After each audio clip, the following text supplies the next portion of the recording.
Hello, everyone. Welcome to the Bang on Sales Show. My guest today is the sax playing sales guy, Jordan Japal. How are you doing, Jordan? I'm good, thank you. Yeah, the sax playing sales guy. As quite a few people probably know me, and if you don't, then you need to get to know me because I post saxophone videos on LinkedIn every Friday. Awesome, awesome. I must admit, I think I've checked out one. I should probably, yeah, give you a bit more than I do on there. But no, that's Yeah, awesome. no, you need to put a request in. I'm not saying I'm going to be able to learn it. There's some that you can send over that I just able to learn.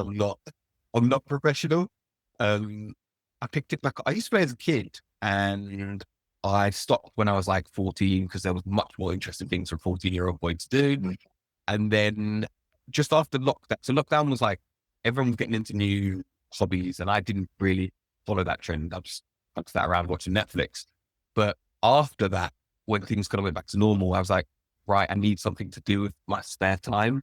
Mm. I just bought a saxophone and was like, I'm just going to get back into it. And that was 2 and a bit years ago. And then kind of once I got more into the LinkedIn branding, I posted a So I posted a video that was to do with sales. So I sometimes send videos as outreach, whether it's like a follow up or whether it's cold outreach. And one of the ones that I often use is I play Adele's song "Hello." I know that there's salespeople out there that use Adele as a meme with "Hellos" and that. Um, and yeah, so I posted about that on LinkedIn with the video of me playing it, and it did really well. And I was like, maybe I need to do this some more. Mm. That's awesome. Yeah, I've got one song that comes to mind actually. I don't know if you'll know it. Probably not. Dream Theater song called Another Day. It's just got like two little short sax bits in it. I don't Um, know it, but at the same time, I'm always nothing interrupted. Yeah, I'll try I'm to always do it. open to learning things I don't know as well. So I'll look it up after this. Do you find the sax thing specifically? Do you find that helps? The reason I ask is I, I've been thinking about because I've been playing guitar since I was a teenager. I've always sung, written songs, whatnot. Mhm. I kind of keep it to myself. And I always get these ideas of like sales or LinkedIn related parodies of other songs, Yes. renditions of other songs. But I just don't do it. Like I'm confident doing it. I just need to get the proper setup to record and whatnot. But do you find it actually helps with actual from a sales point of view? Yeah. So I popped this up a couple of weeks back actually with some screenshots of just DMs that I've received from Yeah. people knowing me as the guy who plays sax. And I think in that post I put up 5 screenshots, and out of those 5 messages, 2 of them were probably what I'd call proper leads, and one of them has gone on to be a client. So, Right. and that's just like a rinse and all of it. Um, Part of it is engagement bait. I know that the algorithm likes videos, and then from the human element, people like something that's kind of a bit of I guess, like we talk about a lot in sales about and disrupt. It's that on LinkedIn, people are used to seeing business content. People are a bit more used to seeing personal content, but I don't see anyone doing what I do. So, um, I think it helps on so many different levels. But I also think just from like a psychological perspective for myself, it's kind of putting your real self out there, which I think is becoming more prevalent on LinkedIn, more prevalent within sales, even, having that more human connection. Um, and so, yeah, I think if you've got these ideas, just do them because I think they'll do really well. I've got these ideas. I think I mentioned it to you the other day, in a comment that I've got these ideas of like rap covers that are kind of sales focused. So like I've written like lyrics to songs that rap songs I really like. Um, and I just haven't yet had the kind of balls to record it and do it. And I know probably should take my own advice here, and do it because I think they'd do really well. Again, I think as salespeople, we're really good at finding humor in situations. And I think people, despite a lot of the negatives about salespeople, I think people that aren't in sales like that part of salespeople, definitely the fact that we're always quite energetic, quite humorous. And we've got to lean into the positives of the stereotype of salespeople. Yeah. Yeah, you give me a lot to think about there, actually. Do the rap stuff, like, that's awesome. Like, I'll give it a go. It takes me back to being like 14 and writing lyrics in the playground with all my mates. But no, I do need to. I wanna see you spitting bars on LinkedIn. I mean, if there's not many people doing the sax ring, I don't think there's anyone doing that. Mm. That's awesome. Just to, I suppose, just to pull it back a little bit, I normally open these things up by saying sort of introduce yourself, like talk about what you do a little bit.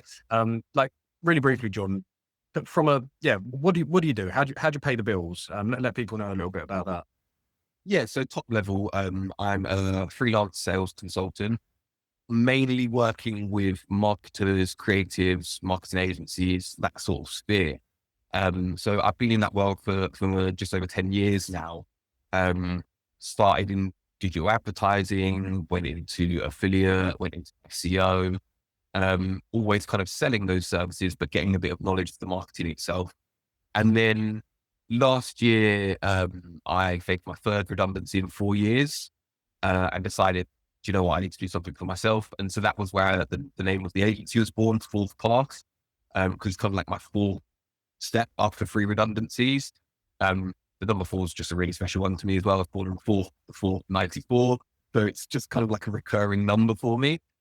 Um, and so, yeah, I kind of stepped away from looking for those in-house roles and just started looking to do it freelance. And that involves anything from just consultancy sessions and kind of like audits of sales processes, right the way through to getting fully hands-on with the process. And because a lot of the sort of agencies and creatives I work with are either kind of like solopreneurs or kind of small, sort of 5 to 10, maybe 20 a push in terms of staff count. It's They know they need to be doing these things, but they either don't know how or don't have the time how. And so I step in to kind of fill that need essentially. But what it also has given me the opportunity to do is then work on some other projects. So my wife is a pharmacist, but she wanted to launch an aesthetics business on the kind of side of her day job. She's got all the kind of technical know-how. She did all the courses, had no interest in growing an actual business. So through kind of the 10 years in the marketing industry I was like, do you know what? How hard can it be to actually do the marketing? So I threw myself in, built a website, run the socials, and it's good for that business. But what I feel that's also taught me is to understand um, the kind of the target market I work with from a sales consultancy. I understand even more now about the challenges of their prospects and pain points of their prospects because I am potentially one of their prospects. So yeah, that's kind of like a real journey, I think. But it's kind of yeah, those are my two main things I'm working on at the minute: is the sales consultancy and the aesthetic business. Traveling them, and then at the same time. Yeah, there's definitely parallels with my own journey. I'm not here to talk about myself, but yeah, there's definitely, it resonates a hell of a lot. Maybe it's something we can talk about another day. What would you say, like from what you've seen, I guess either with your clients or running helping with the aesthetics business, like where are, I think you mentioned sort of businesses 5 to 20 employees, that kind of range, right? Uh, where are they going wrong? Like I know there's a lot to it, right? When you do an audit, but are there any kind of common themes and yeah, common mistakes or problems that you're seeing? Yeah, I think a lot of it stems from the kind of bad advice which you definitely I see on LinkedIn. Like I know that in a lot of the sales communities, we talk about some of the bad advice that's thrown out on LinkedIn that a lot of these business owners won't know that it's bad advice. And it's all kind of to do with, there's a lot of people still think spray and pray is the best method because if I'm an agency owner and I've not got much time, but I can set up a cold email campaign, and spray and pray to loads of people, I'll do it. Because it's time efficient. Whereas we know that personalization, a real reason for reaching out, touching on the pain points, those are all the things that actually make a difference. And so it's kind of changing the perception that the more people I speak to, the more sales I'm going to get, into the more relevant my messaging to people. It may be a smaller pool, but I'm more likely to have genuine conversations. These people are going to trust me a lot more because they know that I'm reaching out for a specific reason. So it's kind of changing that narrative is a lot of what I do from like a consultancy perspective. Um, where I get more hands-on is, so a lot of these smaller agencies, again, they kind of focused on serving clients, inbound leads, and you can get to a certain size by doing that. And then they get kind of stuck. They're kind of, they've been going growth, growth, growth, growth, growth, and now they're kind of like a bit like that. So they're still getting a few inbound leads and stuff like that, but to go to the next level, they need to do some form of outbound. And like I say, they've either been doing really bad outbound or they've not been doing it at all. And it's kind of, right, what channels do we think, their audience hangs out on? Whether that's cold calling, whether we're doing cold emailing, whether we're doing LinkedIn, whether we're doing some direct mail, um, you know, whatever it may be, it's really kind of tailored to them, and where their audience hangs out. But I think again, it's kind of changing that narrative of one channel or one method is the way that works. And I think again, there's a lot of that on LinkedIn, loads of sales gurus talking about, especially with AI, I can guarantee you 7 leads per second, or just some other BS that they like to tout. And I know you put a post out earlier about exactly that. It's more about, right, okay, who do you want to target? How do we think is the best way to target them? What's the specific messaging to them? What pain points are they feeling? How can you solve that pain? And that's the real kind of like narrative shift that I kind of focus on with my clients. I really couldn't have put it better myself. Everything you've just said there. I mean, that's how we approach things. But would you say like the spray and pray thing, email sequences, LinkedIn automation, that sort of stuff? How much of it is that they think that's the right approach versus they just feel a bit gross about picking up the phone or a bit scared of picking up the phone? Is that a big part of it, would you say? Yeah, I do think that is also part of it. And some of the work that I do, so some of the agencies that I've worked with, they might have like a small customer facing team who aren't necessarily salespeople, but those people are usually fairly confident at talking and things like that. And so it might be just doing a bit of coaching with them, giving them that confidence to pick up the phone. Because some of the best salespeople that I've worked with have come from a more traditional kind of like account management, customer service type role within B2B. And you kind of change their mindset very slightly into, I'm not just serving customer, but I'm, you know, potentially trying to serve them before they're actually a customer. And because they're used to the kind of more problem solving approach, they actually make really good kind of salespeople. It's just giving them that confidence and methodology to, like you say, pick up the phone. And it's the same with founders. Some of them, they're usually the best salesperson for the business because they know it inside out and they know the industry inside out, but they haven't got that confidence to pick up the phone. And so they'll hide behind an email sequence. And, I'm not against emails. I'm not against LinkedIn. I use them myself. But it's about mixing that strategy up and hitting as many different touch points that you can. And I think you're right in that calling is seen as a bit icky and is the one that a lot of people kind of hide from. And you've got to get used to quite quickly the rejection, because with emails, they might just ignore you. You don't know you've been rejected. Whereas on a call, they can reject you very, very to your face. And you've got to have a bit of a thick skin and just kind of treat it as on to the next one sort of mentality. Yeah. Yeah. And you mentioned about people coming from like account management, customer service, and so on. Do you think that ties into like their because of the way because I've done a mix of full cycle BDM roles, account management, and so on, telesales back in the day. Yeah. Obviously doing ungodly amounts of cold calling days as well. Do you think that, say, like account managers, they're able to bring in that more consultative approach to sales? I know that's a bit of a buzzword, but like, you see where I'm going with that.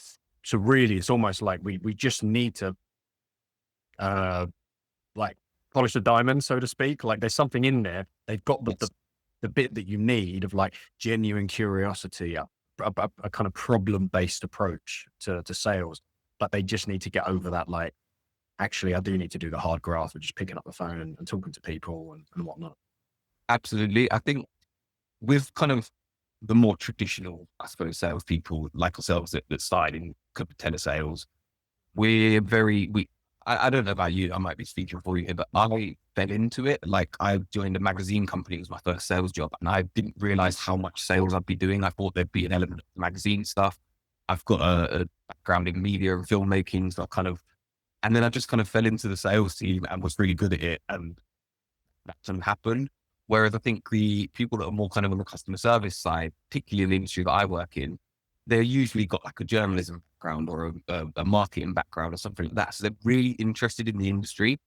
And so that can lean really well into that consultative approach, but they haven't necessarily got the polished skill set of being able to, being able to ask the right questions, work on tonality, his video call, body language, all that kind of stuff that we probably naturally have, but then have over the years developed and developed our own styles as salespeople. And you're kind of trying to give them a crash course in that, but help them lean into that genuine curiosity that they have about the industry. Because, I've had to develop my curiosity about marketing, and it's only working in it 10 years, I've naturally developed that. Whereas these people, they knew that that's what they wanted to do from, sort of A-level age, maybe even earlier. And so they've gone to university and done it. And, they've got all this knowledge on it. And it's just about how can I get that knowledge across in a conversation, and how can I not be scared to be quite direct and pick up the phone and talk to someone about it, as opposed to, okay, we've got a new client that we've onboarded, can talk to them about it very easily. And it's just a little bit of a mindset shift that I find. But I think the analogy of kind of polishing the diamond is perfect, because they have all that under the surface knowledge, just even to get it out there. Yeah. Yeah. So we're both, I think to some extent, we're both selling to similar types of businesses. Mhm. So think like founder-led sales, or a business that's quite small. They're just making or thinking about making their first few hires. For a company that wants to, like, say, take the founders, for example, like if they want to take more of a DIY approach and think, you know what, I actually do want to kind of grab the bull by the horns, do this. Is there any kind of advice you can give? I feel like you've touched on it a lot there, but yeah, what would you advise to the founders that are like maybe people that have come from a technical background? They love what they do. They love talking about their product or their service, but yeah, what can you advise? Yeah, I think first and foremost, I think LinkedIn is so good for building confidence, because you can be quite vulnerable on there and put yourself out there and put your personality across, but also at the same time put across your expertise. And it's kind of like becoming a real blend of that. And I think if you start doing that, then you start making, connection requests. So I try to do like about 20 to 30 really targeted connection requests to marketing agency owners every week. So they build that up, Then it's the case of, right, okay, you're kind of being seen in those circles of people that you want to work with. So let's say I'm a marketing agency owner in the legal space, or something like that, or I'm an IT solution provider for the education space, and I'm connected to all the relevant people in those industry. They're seeing my content. It's not so much kind of feeling quite so cold when I call them, Mm, because I know that they're connected with me. Doesn't mean that they're actually seeing any of my content or anything. They might be interacting with it, but I think for that psychological barrier, it makes it a lot easier. And so some of the founders that I work with say that, that it's kind of like a bit more of a warmer introduction. I know there's some salespeople who like to send an email, then call. I'm not a fan of that, because I think they can have then a preconception about you. I'd rather first, and if they don't answer, send an email. Um, but I just think it breaks for people that don't necessarily have that same gung ho headspace that we can just get into and just do it. mm. If they're kind of seeing that person a bit more, and kind of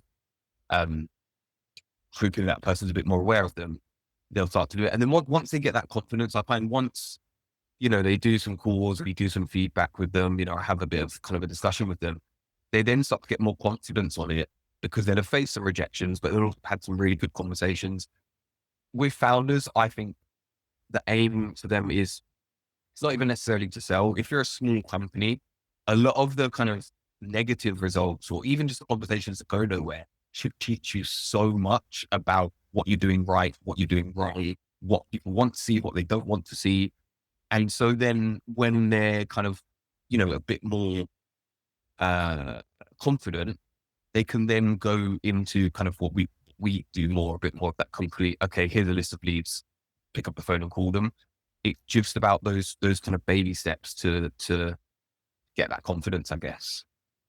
I love everything you're saying, Jordan. I really do. Like, we're really big on emphasizing, like, we're not looking to arbitrarily fill someone's diary with a load of trash meetings that may or may not be a good fit, may or may not show up.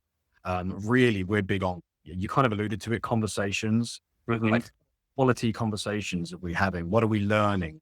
You know, what follow-ups are we setting up for the future? You know, what awareness are we raising, all of that sort of stuff. So, I think that's brilliant. And once you do that as well, once you adopt that mindset, it kind of takes some of the pressure off. I feel like, Definitely. you know, you still need to be, you're still selling ultimately, right? But it's not just, oh, I need to sell to this person. It takes, at least for me, it takes some of that pressure off. Would you agree with that? Yeah, definitely. And I think it comes from that genuine interest again that you have in their business. So like one of my earlier sales roles that really taught me the most that I've learned about sales was I worked for a student marketing company and I was 22 or 23 at the time. So not far off the age of the target market we serve. And so a lot of the sort of people that I was phoning were brands that students like, you know, we did a lot of like travel stuff. So it was like tourism boards for countries, universities with postgrad courses. So I was really interested in it all because naturally the brands, so some of the brands I worked with, you know, were brands like Gymshark. You know, I mean, I'm still a fan of Gymshark now, but at the time I was a big fan of Gymshark. Being in the Midlands, they're a Midlands-based company in that sense. So you've got that genuine interest in them. And so it means that when you're having a cold conversation with them, it's really hard to fake that interest.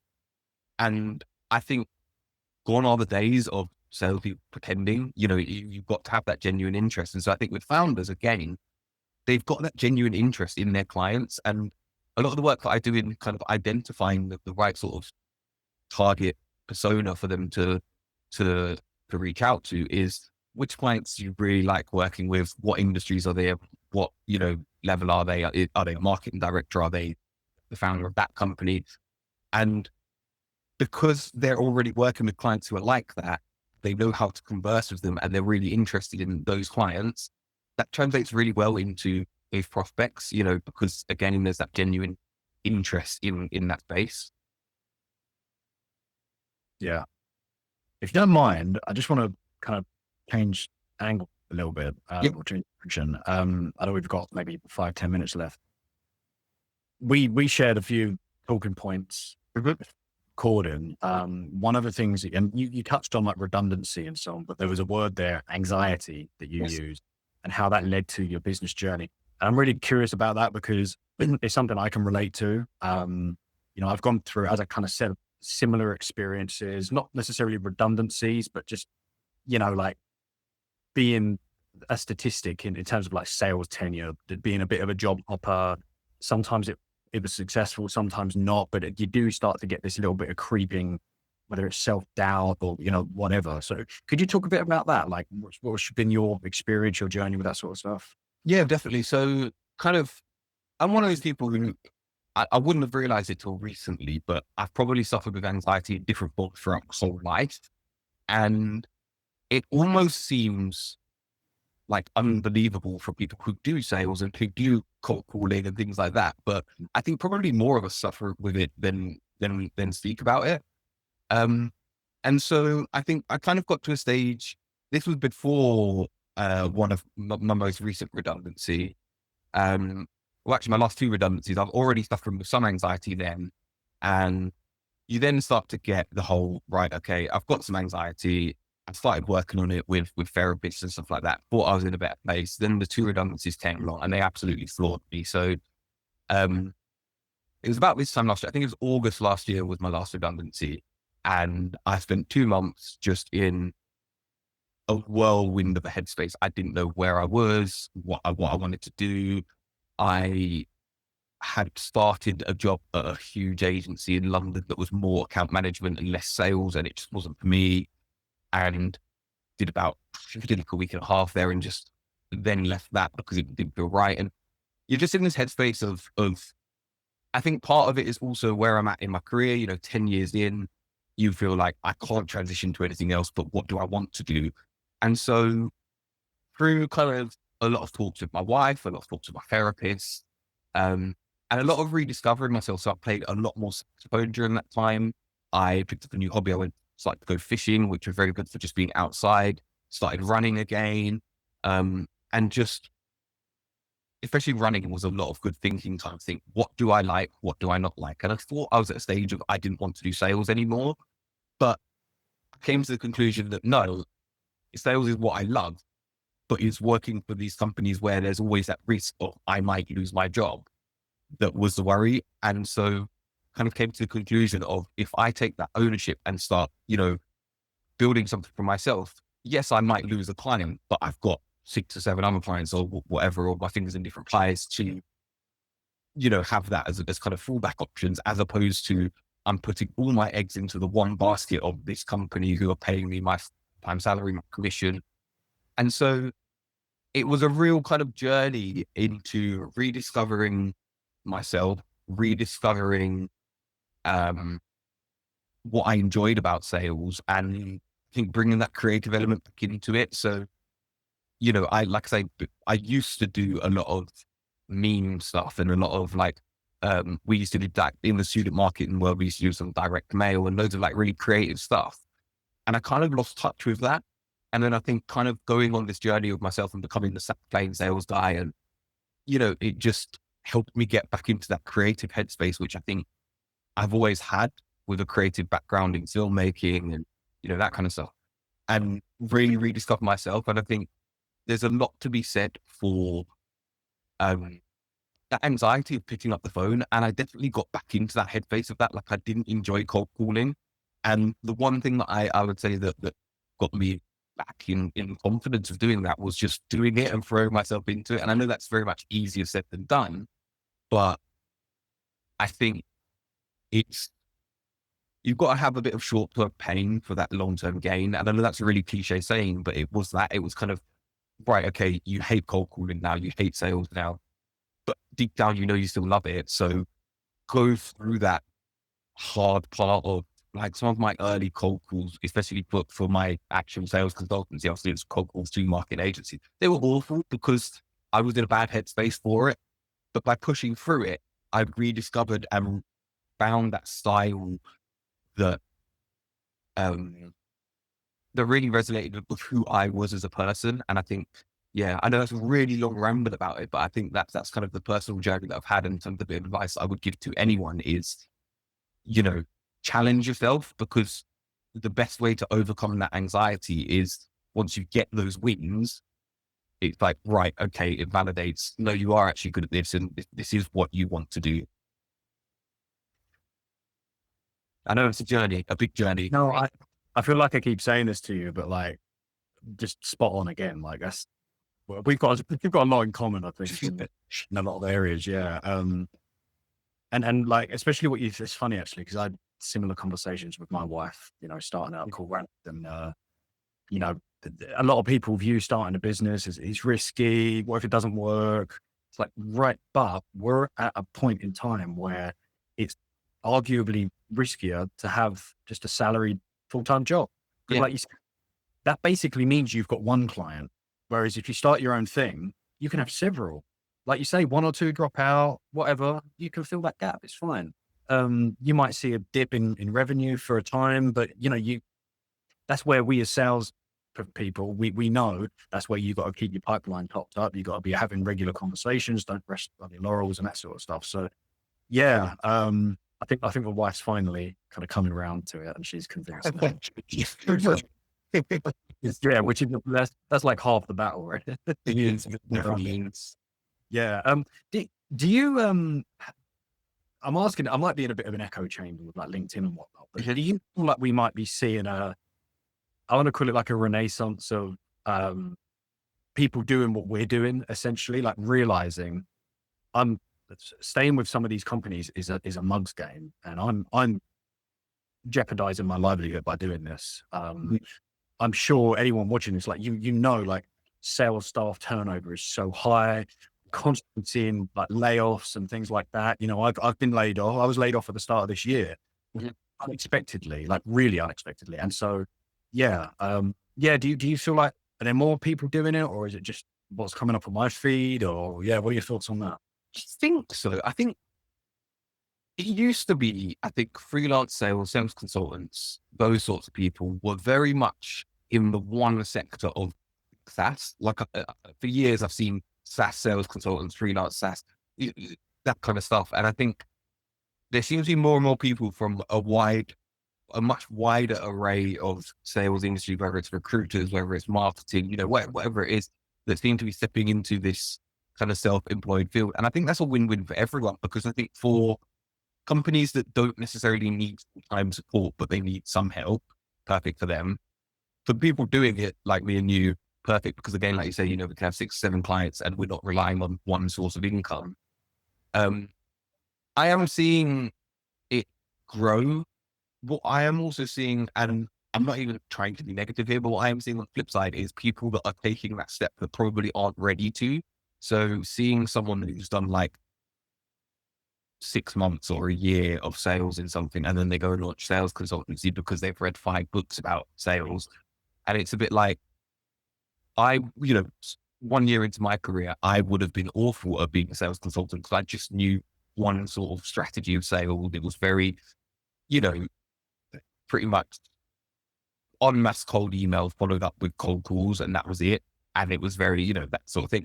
So if you're only, following that one methodology from that company you've worked at, it's not going to be as effective as someone who has hopped around a bit and seen different sides and that sort of stuff. Um, so I think it's definitely growing, and I'm seeing a mix of two types of people doing it. But the one thing I will say is, if you're new to sales, if you're, this is your first foray into this world, get your experience a bit. I know what a bit of what you said is, there's the risk of, like get made redundant, things like that. But having gone through it 3 times, there is always another job out there for a salesperson who's switched on. Get that experience, you know, put the legwork in, and then, sort of maybe after 5, 6 years, maybe even a bit sooner than that, if you feel ready, you can then dive into the whole freelancer or business owner type approach. But you need to put a bit of that work in house first, I would say. Yeah, I agree. I agree. And I think the same is true of people that have only worked in, like your big corporates, your household names, your Gongs and Salesforces of the world and so on. I'm not saying it's easy necessarily, but it's certainly easier when everybody knows who you are. You call someone, it's like, oh yeah. I said, maybe, if you are considering going out solo, like maybe spend a bit of time in kind of scrappy startup or small business environment or something like that, where you can actually, yeah, get a bit more well-rounded experience as well. 100%. I've completely advocate for like a startup or small, like some of the biggest lessons I've learned, like one of the companies I worked for was like 3 people. And so I was not just doing sales, I was doing loads of other stuff, but it gave me a wide appreciation of business.